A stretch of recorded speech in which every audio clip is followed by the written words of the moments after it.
Hi everyone, welcome to my channel Bibbidi Bobbidi Books. My name is Ellie and today I'm going to be filming my November and December reading wrap up.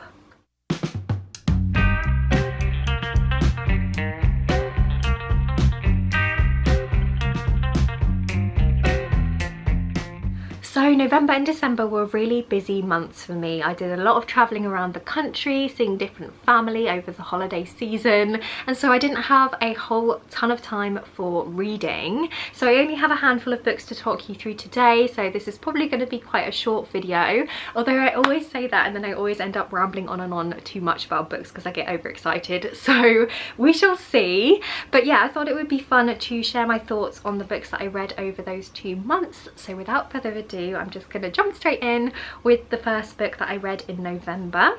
So the first book that I read was Censor by Junji Ito. This is a manga and it's actually the first manga that I've ever read and my first Junji Ito, so it was quite an experience for me.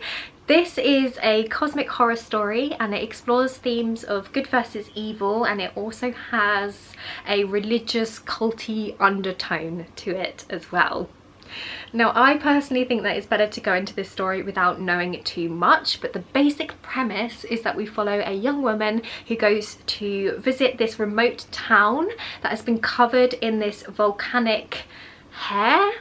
So it's like this volcanic glass strands that have come down and coated the town, and these strands kind of look like golden hairs. As you can see from the cover, you can kind of see all of these strands here. So yeah, this village is coated in these golden hair-like strands, which is very strange. And then we follow this woman from then on, and strange cosmic horror weirdness ensues. I feel like that's all you need to know. I really enjoyed the surrealist artwork in here, and I really liked some of the bizarre and horrific themes that were discussed in this book. Do be warned before you go in though, because this is obviously a horror and it does discuss some potentially triggering content, including suicide, so just be warned before you go in here, and there are a lot of graphic and disturbing images as well. But yeah, I had an interesting reading experience with this one. The only thing I would say is that I found the story to be quite disjointed, and that made it quite difficult to follow along with the story. I personally feel like Junji Ito threw a lot of ideas and concepts at the reader, but this is only a short story, so there wasn't really enough time to explore all of those ideas and all of those strange themes in enough depth. So I just wish that he'd stripped it back a little bit just to make the story flow better and to give us some more time to think about some of the ideas that he introduced in this book. But all in all, I was intrigued and I'm very interested to read some more of this author's work. Next, we have a book called House of Hunger, written by Alexis Henderson. Now, I've looked high and low for this book and I have no idea where I've put it, so I'm just going to have to put an image on the screen for you of the cover.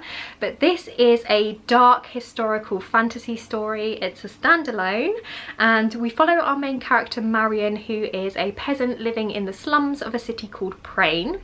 And one day she gets offered the opportunity to escape her life of deprivation by applying for a position known as a blood maid.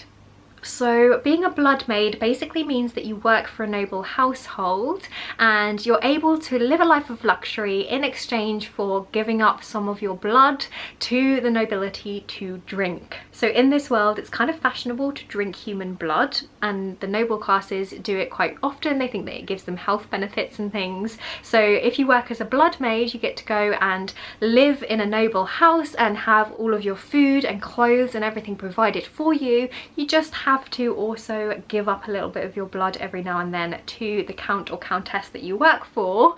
So yeah, it's kind of a creepy concept. It's very gothic. And while this is pitched as a fantasy story, I personally felt like it read more like a thriller, because we were following along as our main character had to compete against the other blood maids within the noble household to win the affections of the countess. And she also was trying to uncover this mystery. So she's trying to find out what is going on within this household that she now works for, and she's also trying to discover what happened to the girl that came before her, so the woman who she replaced. And yeah, it's interesting. There were lots of things that I liked about this book in terms of the gothic feel, and the ending really escalated and it was quite dramatic, which I did enjoy. However, there were also some bits that I wasn't too obsessed with. Firstly, I wasn't particularly bothered about the cattiness between the different blood maids that worked in this noble household. There was quite a lot of competition between them and I just didn't really care about that, to be honest. And also I didn't really understand Marion's obsession with her countess, the woman who she is the blood maid for. She is very clearly obsessed with her and really wants to win her affections, and I just don't really see why, because it's quite clear that the Countess isn't a particularly nice person and we never really see the two of them have any kind of meaningful interaction in a way. It's one of those stories where the two characters meet and we're very much told that they have this instant connection and this instant chemistry, and that's something that I'm not a massive fan of in stories. I prefer to see romance develop and see characters developing feelings and to see the chemistry on the page rather than just to be told from the get-go that the two have this connection. So yeah, I didn't really vibe with the I guess the romance in this story, the kind of chemistry or whatever between those two characters, which did take away from the story for me. So yeah, there were positives and negatives of this one. I did enjoy it for the most part. It was a fun read, but I wasn't as obsessed with it as I was hoping to be, and I have read similar stories that were much better. So yeah, that's kind of my thoughts on that one. Next up we have Small Favours by Erin A. Craig. This is a standalone young adult fantasy story and I buddy read this with the lovely Kirsten and Steph. I'll have their channels linked down below so you can head on over and check out their channels.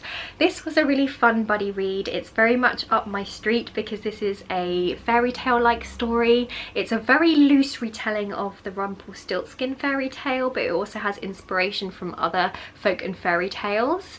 And in this story we follow our main character Ellery, who is a young girl, and she lives in this really isolated village that is surrounded by this ancient forest. And the story takes off when the village's supply run goes missing and suddenly there's talk in the town of evil beasts lurking in the forest and there's a lot of fear, and basically the village is forced to hunker down because winter is fast approaching and they don't have the supplies from the supply run because that went missing. A lot of people are too scared to go into the forest to do another supply run in case something bad happens to those people, and so everybody is having to kind of hunker down, make do with what they've got, and they're all just trying to survive the harsh winter that is quickly approaching. And we see how tensions build as the villagers are trying to survive, and also as there is this ever increasing fear of this threat from the forest. And it's really good. It's quite a claustrophobic fantasy story. It's a very slow build, but we do see how quickly people can start to turn on each other, how neighbours start to blame each other for things, and how, you know, this kind of sense of fear and almost like a mass hysteria can really snowball, and it really does escalate towards the end of the book.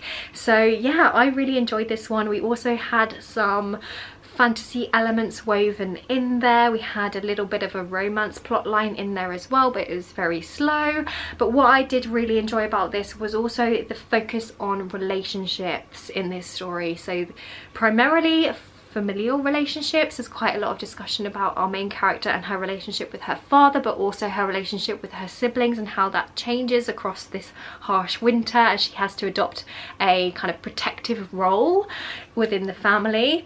And we also see how relationships between friends and between neighbours can change as dynamics shift, and we see, as I said before, a little bit of a romance relationship in there as well. And we really see how our main character is having to find her own identity and to stand up for what she believes in and to, yeah, find out who she is, because there's quite a lot of uncertainty about who she is in the beginning of the book, and through everything that happens she really has to find herself. So yeah, I really enjoyed this one. It is very slow though, so I don't think it's going to be for everybody, but if you do enjoy a slow-paced story and if you like whimsical fantasy stories with some dark elements to it, try picking this one up. I will say don't be fooled by the cover, because the cover doesn't look particularly threatening but this book is quite scary and it does have some quite disturbing scenes in there, so just be warned of that before you go in. But yeah, I really enjoyed this one.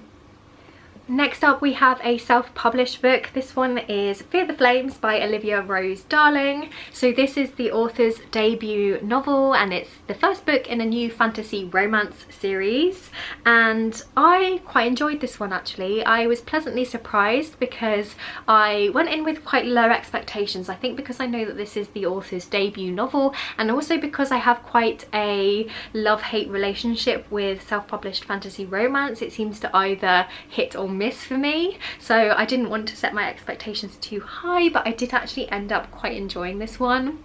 So in this story we follow our main character Elwyn, who's the princess, and she has had a very traumatic childhood because when she was born it became known that she has this connection with 5 dragons, and so her father the king saw that as a threat and decided to imprison his own daughter. So she spends her entire childhood in chains until one day she's offered the opportunity to escape her prison and to escape with her uncle and flee into the forest, where she is able to set up her own kingdom and live a life in hiding. And now that Elwyn is a little bit older, she's very much driven by vengeance and by rage, and she will do whatever it takes to go and free her dragons who are still imprisoned within her father's castle.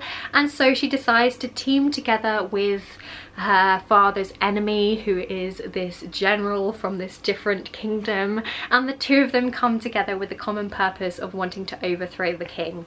And there's a little bit of a heist plot line in here as well, and this book just had quite a lot of elements that I do enjoy in a story. It had an enemies to lovers trope, it had a little bit of an almost fake dating trope in there as well. We also had a nice found family element in there, a heist plot line, a revenge plot line, so I feel like it had a lot of things that I enjoy all together in one story. So I was of course going to enjoy this one. The only thing that I will say is I think it could have done with a little bit of editing, because this is quite a chunky first book and I feel like it could have been a lot shorter, and it was also a little bit info dumpy in the beginning, with the author just giving us quite a lot of information about the world. But aside from that, I quite enjoyed the characters. I will say that our main character Elwyn is morally grey and she doesn't necessarily always do the good or the right thing. She's very much driven by her rage, and her love interest kind of likes her violent side, so the two of them kind of play off each other, and it's not necessarily a healthy relationship in that sense, but I did still enjoy it. The two characters had a lot of chemistry. There were some great smutty scenes in here. It's very steamy, so if you don't like steamy romance then steer clear of this one.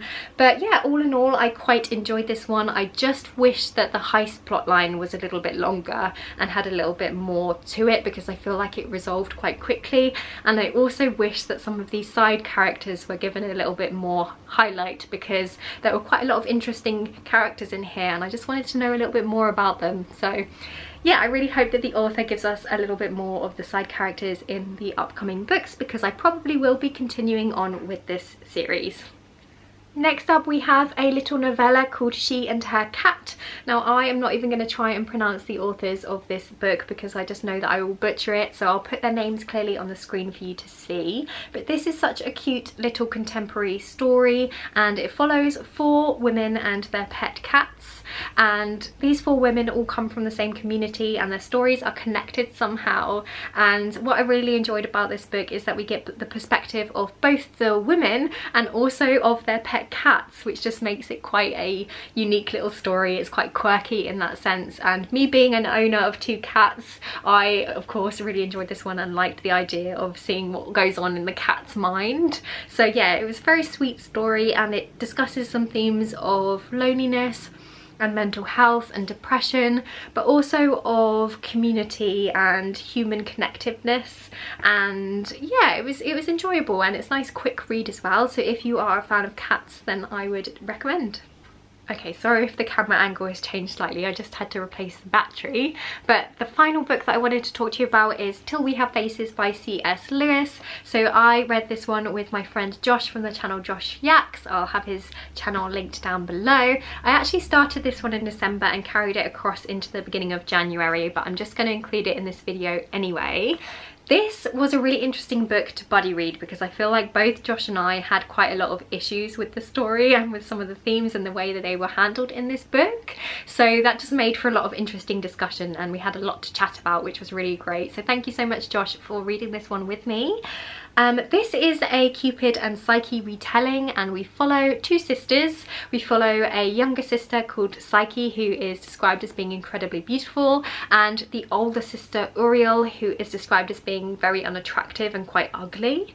And Uriel, the older sister, is very besotted with Psyche when she's first born, and she takes on this mothering role, and she really acts as Psyche's protector.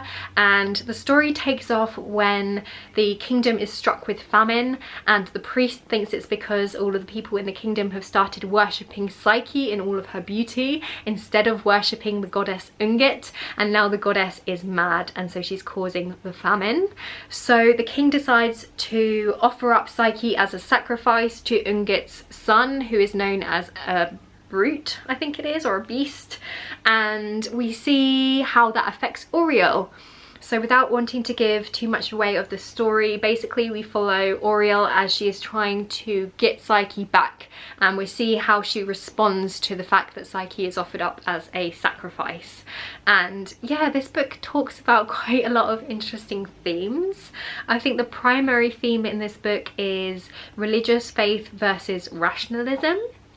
And there's also quite a lot of discussion about beauty in this story, and how physical attractiveness can affect the way that people react to you, and that in turn can have an effect on the way that you see yourself and on your self-image, and also on the way that you react outwardly. So yeah, that was quite an interesting discussion. There's also themes of jealousy and possessiveness, and yeah, I think my main issues with this story were A, that it was set during a time of great misogyny and sexism, and so there was a lot of difficult, annoying things in this book. For example, Psyche was either always going on about having to serve her husband, having to please her husband, or Uriel was having to face a lot of belittlement and prejudice, I guess, against being a woman, and that was really frustrating to read about, especially because those issues of sexism were never confronted in any way. They were just there throughout the whole story, so that was really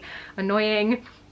And I also just found it really hard to connect to the main character of Uriel, because she is a very interesting character in the way that she responds to situations. She's very extreme in her emotions, and she's quite jealous and possessive, and also quite manipulative and nasty at times, and that made it really difficult for me to understand her reasoning and for me to kind of feel invested in her story, because I just didn't connect with her in that way. And I do understand that that was kind of on purpose, because we're supposed to see Uriel's journey and how the events throughout the book change her as a person, but I just found it really frustrating to read about.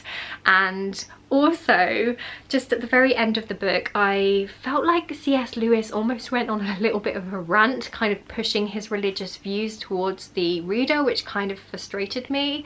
And he almost insinuated that atheists and agnostics are just blind to God, and that is the sole source of their unhappiness. And I just didn't really like that message towards the end of the book, and I just generally don't like stories where the author really pushes their own religious view on the reader. And yeah, I didn't like the way that that was handled. So yeah, this was an interesting one. I feel like I could film an entire video talking about my thoughts and feelings about this book alone. So yeah, I don't want to get too carried away, so I think I'm going to wrap it up there for now. Anyway, that brings me to the end of this video. I really hope that you enjoyed hearing my thoughts on all of these different books. Please let me know if you read any of these, because I'd love to have a little chat with you in the comment section down below. And yeah, don't forget to like this video if you liked it, subscribe if you want to see more from me, and I guess I'll see you next time with another video. Bye!